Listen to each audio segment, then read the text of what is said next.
Continuando, gente. Então vamos lá. Nossa próxima etapa aqui agora, nós vamos falar das espécies de autarquia. Nós vimos que nós temos as autarquias comuns, as especiais, que se dividem em reguladoras e executivas, e as corporativas. As comuns, gente, não tem segredo, tá? As comuns são as características que nós já falamos de autarquia, tá? Sem nenhuma peculiaridade.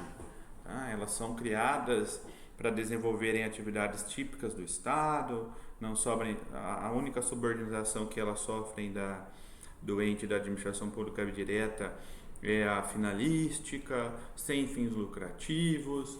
Tá? Então, a autarquia comum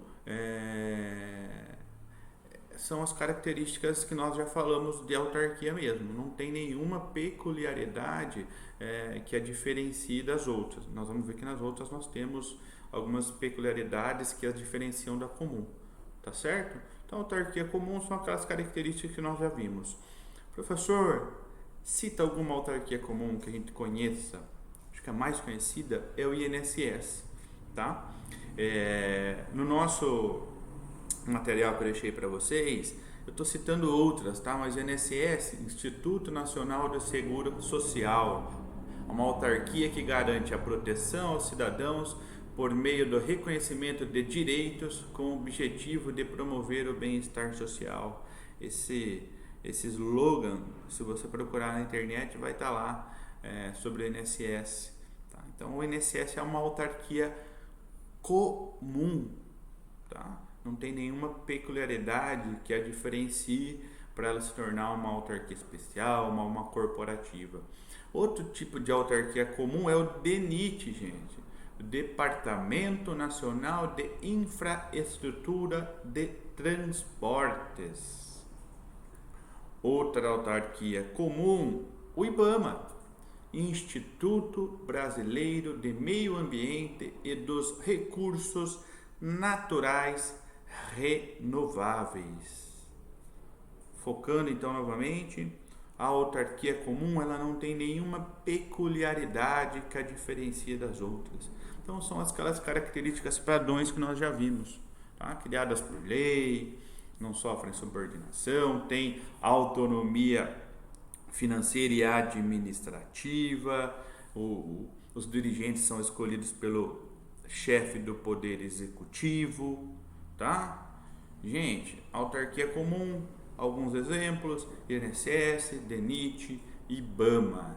No nosso material eu até exemplifiquei mais um pouquinho o que cada autarquia faz, tá, gente? Só dá uma lida lá depois. Não vou me apegar aqui nisso porque não tem necessidade. Segunda espécie de autarquia, autarquia especial, gente. Professor, o que é essa autarquia especial? Fala para mim o que diferencia da autarquia comum. Além de todas as características que a autarquia comum tem, as autarquias especiais, elas possuem algumas características, algumas peculiaridades que a diferenciam da autarquia comum, como por exemplo, uma autonomia mais acentuada, a estabilidade dos seus dirigentes, certo, gente? Então, a autarquia especial, em regra, ela é considerada especial porque ela tem um quesinho a mais do que a autarquia comum. Ela tem uma peculiaridade a mais, ela tem uma autonomia maior, ela tem uma função mais significativa, os seus dirigentes eles têm estabilidade. Então, o que diferencia a autarquia comum da especial são essas. As características gerais são as mesmas, mas, em regra, uma autarquia especial, como eu disse, uma autonomia maior, uma função especial, os seus dirigentes têm maior estabilidade, tá? Uma autarquia especial, como eu disse anteriormente, ela se divide subespécies. Nós temos a reguladora e a executiva. A reguladora ela é mais conhecida nossa. Eu vou falar algumas, vocês já vão entender o que eu estou dizendo. O próprio nome já diz, certo? Agência reguladora. Qual que é uma das funções da agência reguladora? Regular, certo? Mas além de regular, ela organiza, ela fiscaliza, ela fomenta os serviços públicos que são prestados por concessionárias e permissionárias, objetivando sempre a melhor qualidade na prestação de serviço por esses concessionários ou permissionários. Então nós vamos ver também quando nós entrarmos em serviços públicos. Olha o que nós estamos vendo aqui, vamos já fazer um apanhadão. Que o serviço público ele pode ser prestado pela administração pública de maneira direta, é o MEDO, municípios, estados, Distrito Federal e União, ou de maneira indireta, quando ele é prestado através dos entes administrativos, a fase, fundações, estados, sociedade de economia mista e empresa pública. Tá certo, gente? Uma segunda hipótese de prestação de serviço são os serviços públicos prestados por concessionárias e permissionárias, tá? Nós vamos ver isso mais para frente, tá? Então, só para fazer um organograma aqui, quando nós falamos que o serviço público é prestado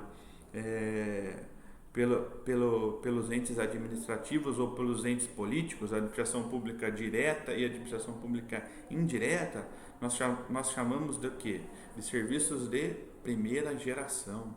Já quando eles são prestados por concessionárias e permissionárias, vocês vão ver também que são os serviços de segunda geração, tá? Isso aí nós vamos ver mais para frente. Então vamos voltar aqui no foco na agência reguladora, que é uma subespécie de autarquia especial. Então para que serve a agência reguladora? Para regular, organizar, fiscalizar, fomentar os serviços públicos que são prestados por concessionárias e permissionárias, sempre procurando uma maior qualidade na prestação desse serviço que nos é oferecido. E agora, vocês vão lembrar o que eu disse logo no começo da explicação das agências reguladoras. Alguns exemplos de agências reguladoras. ANAEL, Agência Nacional de Energia Elétrica, fiscaliza, por exemplo, a CPFL. Nós temos a ANTT, Agência Nacional de Transportes Terrestres, duas agências reguladoras. Nós temos a ANAC, Agência Nacional de Aviação Civil. Nós temos a ANCINE, Agência Nacional do Cinema. Nós temos a ANP, Agência Nacional do Petróleo, Gás Natural e Biocombustíveis. Essa é muito importante, né? Porque nosso país é um país produtor de petróleo. Nós temos a Petrobras. Nós temos a Anvisa, Agência Nacional da Vigilância Sanitária. Vamos lá fazer o nosso remember. Então, a autarquia especial, que diferencia ela da autarquia comum, é que ela tem uma peculiaridade a mais, certo? Ela tem uma autonomia maior, os seus dirigentes eles têm uma estabilidade maior, elas exercem uma função mais específica, tá? Subespécies de autarquias especiais, a agência reguladora e a agência executiva. A agência reguladora, ela regula, ela fiscaliza, ela fomenta, ela organiza os serviços públicos prestados por concessionárias e permissionárias, visando sempre uma melhor qualidade na prestação do serviço, tá certo, gente? E a agência executiva? A agência executiva, ela é criada para celebrar um contrato de gestão com algum órgão da administração pública direta que ela se encontre vinculada para melhorar sua eficiência. Geralmente, uma melhor eficiência financeira.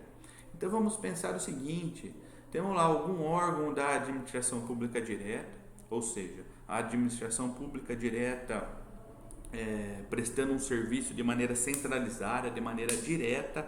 Essa autarquia ela é criada por esse órgão, certo? Da administração pública direta, essa agência executiva, que é uma espécie de autarquia especial, ela é criada por este órgão da administração pública direta para melhorar a eficiência desse órgão. Geralmente melhorar a eficiência financeira. Tá certo, gente? Deu para entender? Então, autarquia comum, autarquia especial, que tem como subespécies a autarquia reguladora e a autarquia executiva, e a última são as autarquias corporativa ou autarquia corporativa. Gente, a autarquia corporativa é bastante conhecida nossa também, tá? O que elas fazem, o que elas exercem? Elas atuam no interesse público encarregado de exercer o controle e fiscalização sobre determinada categoria profissional. E nós temos vários exemplos. CFM, Conselho Federal de Medicina, CRO, Conselho Regional de Odontologia, CRA, Conselho Regional de Engenharia e Agronomia. Então, o que essa autarquia corporativa ela faz?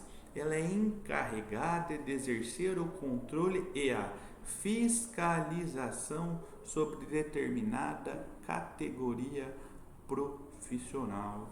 Agora eu pergunto para vocês: a OAB, Ordem dos Advogados do Brasil, ela é considerada uma autarquia corporativa? Gente, a explicação está toda no nosso material, é bem interessante isso, tá?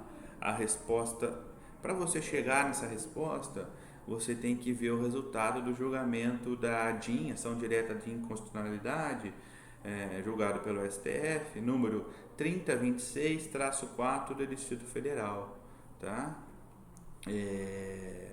Segundo esse julgado, o STF entendeu que a OAB não é uma entidade da administração pública indireta da União e, por isso, ela não é considerada uma autarquia corporativa, tá certo? A OAB, embora ela tenha sido criada por uma lei específica, tendo capacidade de se auto-administrar, inclusive, ela não é uma autarquia como os demais conselhos de classe, tá? Ela presta um serviço público independente de uma categoria, mas ela não é considerada uma autarquia corporativa. Então, na nossa explicaçãozinha, no nosso material, está lá o resultado dessa ADIM 3026/4 do Distrito Federal, e o que a gente tem que guardar é que a autarquia, a OAB, embora seja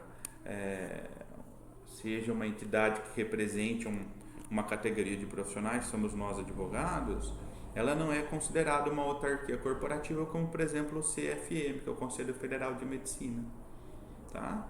Então, se algum dia perguntarem para vocês, a OAB é uma autarquia corporativa? A resposta é não, tá? Então, o que nós vimos aqui hoje? Nós subdividimos as autarquias em comum, que são as características gerais. Depois nós temos as autarquias especiais, que são as características comuns, mais aquela peculiaridade de uma autonomia maior, da estabilidade dos seus dirigentes.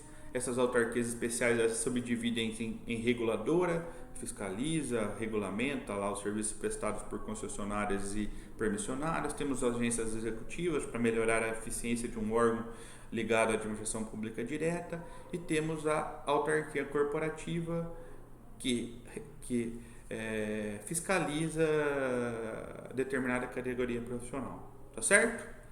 vamos partir para a próxima etapa do nosso estudo, que são as fundações, sociedade de economia mista e empresa pública.